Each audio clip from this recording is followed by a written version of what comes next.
ఎట్టకేలకు costly bike దొంగ దొరికాడు. ట్రయల్ రన్ పేరుతో హార్లీ డేవిడ్సన్ బైక్ను ఎత్తుకెళ్లిన వ్యక్తి ముంబైలో పట్టుబట్టాడు. పశ్చిమ గోదావరి జిల్లా భీమవరానికి చెందిన వ్యక్తి 2 రోజుల క్రితం బంజారాహిల్స్లో హార్లీ డేవిడ్సన్ షోరూంకు వచ్చాడు. మద్రాస్ ఐఐటి పూర్తి చేసి ఓఎన్జీసీలో ఉద్యోగం చేస్తున్న అతను బైక్ టెస్ట్ డ్రైవ్ చేస్తానన్నాడు. దీంతో అతనికి బైక్ అప్పగించారు. అటునుంచి అటే ఓడాయించాడు. బైక్ దొంగపై ప్రత్యేక పోలీసు బృందాలు రంగంలోకి దిగి ఎంక్వైరీ చేపట్టారు. ఎట్టకేలకు ముంబైలో హార్లీ డేవిడ్సన్ బైక్ దొంగ పోలీసులకు చిక్కాడు. అతన్ని హైదరాబాద్కు తీసుకొస్తున్నారు. బైక్ దొంగ ఓఎన్జీసీలో సబ్ మెరైన్ ఇంజనీర్గా పనిచేస్తున్నట్లు తెలుస్తోంది. దీనిపై పూర్తి వివరాలు మా కరెస్పాండెంట్ తిరుమల అందిస్తారు. తిరుమల, చెప్పండి, ఈ దొంగని ఎప్పుడు పట్టుకున్నారు? పోలీసులు ఏం చెప్తున్నారు?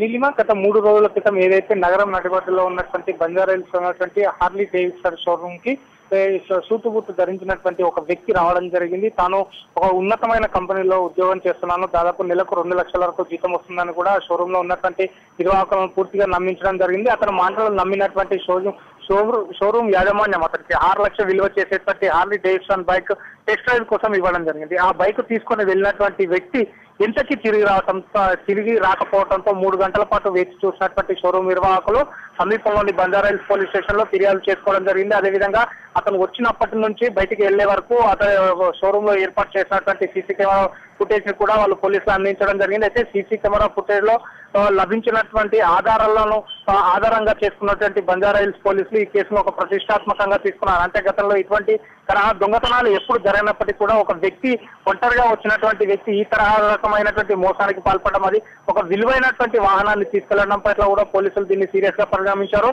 అదేవిధంగా ఆ వ్యక్తి వచ్చినటువంటి ఈ కదలికలు, అతను ఏ ప్రాంతం నుంచి వచ్చాడు, ఏ ప్రాంతానికి సంబంధించిన వాళ్ళు, అదేవిధంగా అతను షోరూమ్ కు వచ్చినప్పుడు అందులో సీసీ కెమెరాలో రికార్డ్ అయినటువంటి వ్యక్తి మనం సీసీ ఫుటేజ్ లో స్పష్టంగా చూడొచ్చు. ఎవరైతే ఈ ట్రయల్ రన్ కోసం వచ్చినటువంటి వ్యక్తి ఉన్నాడో ప్రస్తుతం పోలీసుల అదుపులో ఉన్నటువంటి వ్యక్తి, అతను పోలీసులు ఏమాత్రం కూడా గుర్తుపట్టకుండా క్యాప్ ధరించి అత్యంత పకడ్బందీగా కూడా, అంటే కేవలం ఈ బైక్ ను దొంగలించాలనే ఒకే ఒక ఉద్దేశంతోనే అతను ఈ షోరూమ్ కు వచ్చినట్టుగా కూడా మనకు ఆ విజువల్ లో స్పష్టంగా కనిపిస్తుంది. ఏది ఏమంటూ కూడా ఈ ఘటనపై సీరియస్ గా స్పందించినటువంటి వెస్ట్ జోన్ పోలీసులు దీనిపైన ఒక ప్రత్యేక బృందాన్ని కూడా ఏర్పాటు చేయడం జరిగింది. అయితే ప్రాథమికంగా మనకు అందిన సమాచారం మేరకు అపహరణకు గురైన రోజు నుంచి ఏదైతే హార్లీ డేవిడ్సన్ బైక్ ని దొంగతనానికి పాల్పడ్డంటే వ్యక్తున్నాడో బైక్ తో పాటు తిరుమలగిరిలోని తమ బంధువుల ఇంట్లో 2 రోజుల పాటు తలదాచుకొని ఆ తదనంతరం అక్కడ నుంచి నేరుగా ముంబై చేరుకున్నట్టుగా కూడా మనకి ఇప్పటివరకు అందిన సమాచారం ఉంది. అయితే ప్రస్తుతం ముంబైలో హైదరాబాద్ నుంచి వెళ్ళినటువంటి ప్రత్యేక బృందం ముంబైలో అతనితో పాటు వాహనాన్ని కూడా స్వాధీనం చేసుకోవడం జరిగింది. అదేవిధంగా ప్రాథమికంగా అతను ఒక ఓఎన్జీసీ లో ఉన్నతమైన స్థానంలో ఉద్యోగం చేస్తున్నట్టుగా కూడా మనకు ప్రాథమిక సమాచారం. అదేవిధంగా అతను మద్రాస్ ఐఐటిలో ఇంజనీరింగ్ చేసినట్టుగా కూడా మనకు ఇప్పటివరకు అక్కడి నుంచి వస్తున్నటువంటి సమాచారం. అయితే ఏది ఏమైనప్పటికీ కూడా ఒక సాఫ్ట్వేర్ ఉద్యోగి రూపంలో వచ్చి బైక్ అపహరించినటువంటి వ్యక్తిని పోలీసులు దాదాపు 4 రోజులు పట్టిందని కూడా చెప్పుకోవచ్చు. ఎట్టకేలకు అతను పట్టుకొని ప్రస్తుతానికి అతన్ని తీసుకొని హైదరాబాద్ బయలుదేరడం జరిగింది. అయితే ఈ రోజు సాయంత్రం లేదా రేపు ఉదయం అతనికి సంబంధించిన పూర్తి వివరాలతో కూడినటువంటి ఒక మీడియా సమావేశాన్ని కూడా ఏర్పాటు చేసే అవకాశాలు స్పష్టంగా ఉంటున్నాయి. ప్రధానంగా అతను వాడినటువంటి సెల్ ఫోన్ టవర్ లొకేషన్ ఆధారంగానే ఈ కేసును ఛేదించినట్టుగా కూడా మనకు సమాచారం ఉంది. నీలిమ, ఒక మెరైన్ ఇంజనీర్గా పనిచేస్తూ ఇలా దొంగతనాలకు పాల్పడడానికి కారణం ఏంటి?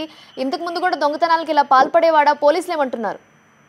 నీలిమ, ప్రధానంగా పోలీసులు కేవలం ఆ బండిని అపహరించినటువంటి వ్యక్తిని పట్టుకునే పనిలోనే నిమగ్నమయ్యారు. ప్రస్తుతం అతను పోలీసుల అదుపులో ఉన్నారు. అతనికి హైదరాబాద్ కి తరలించిన అనంతరం రిమాండ్ చేసి పోలీస్ కస్టడీకి తీసుకొని గతంలో ఇతని పైన ఇటువంటి కేసులు ఏమైనా ఉన్నాయా, ఇతను ఎంతకాలంగా ఇటువంటి నేరాలకు పాల్పడుతున్నాడు, అదేవిధంగా ఈ రకమైనటువంటి అంటే ఇతను ఒక ఇంజనీర్ హోదాలో కొనసాగుతున్నాడు కాబట్టి ఇతను సాంకేతిక పరిజ్ఞానంగా ఏదైనా మోసాలకు పాల్పడ్డా అన్న దానిపైన కూడా పోలీసులు విచారించాల్సి ఉంది.